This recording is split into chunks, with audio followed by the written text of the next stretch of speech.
Now, let's look at one of the case studies on notified jurisdictional area. CBDT has notified country A as a NJA under Section 94A on April 1, 2019 due to lack of effective exchange of tax information with India. In these cases, what happens is that if a country does not exchange information with the Indian government relating to tax aspects, then in that case, India can actually consider that country as a notified jurisdictional area. The impact of that are multifold. You can refer to the case studies and the explanation given in the book for what exactly would be the implications, right? But let's first see as to what we are going to deal with over here.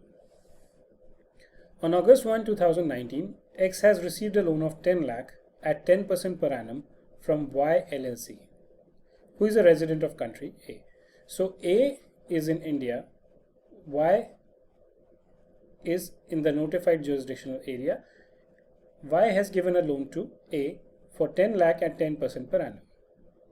However, based on mutual agreement on September 1, 2019, so the loan was taken on August 1, there was a revision in the agreement on September 1, which is after the date of entering into this agreement. India and country A, it decided that country A would no longer be a NJA. As for the terms of the loan agreement, interest on loan was to accrue for the first time on 31/3/2020. So you have three dates: 1st of August when the loan was given, then 1st of September when the company was removed from the notified jurisdiction area, and then 31/3/2020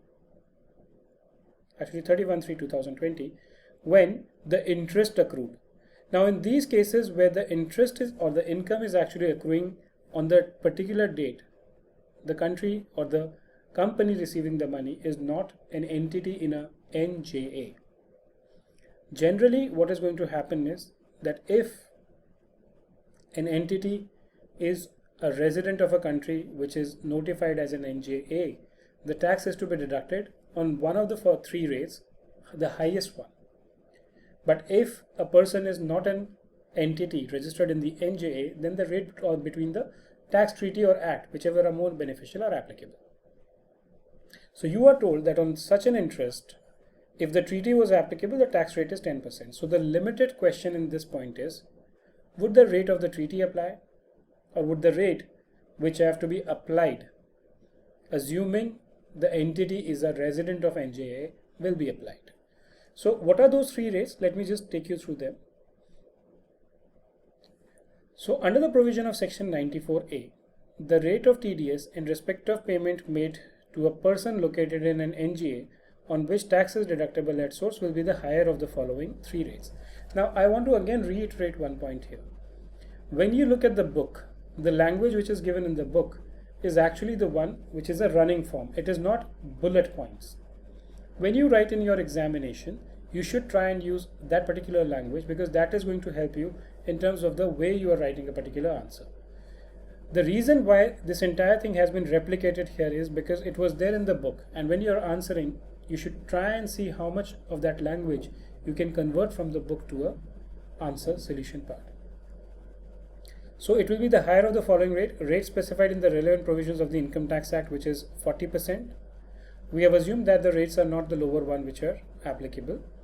Rates in force 10% as per the treaty or 30%. So if the entity were to be a resident of NJA, since the higher of these rate had to be applied, the TDS would have been at 40%. But because on the date in which the income accrued for the first time, which is 31st March 2020, the jurisdiction was no longer an NJA, so therefore the benefit of the treaty will be available in this case, and therefore the TDS which will be withheld will be at the rate of 10%.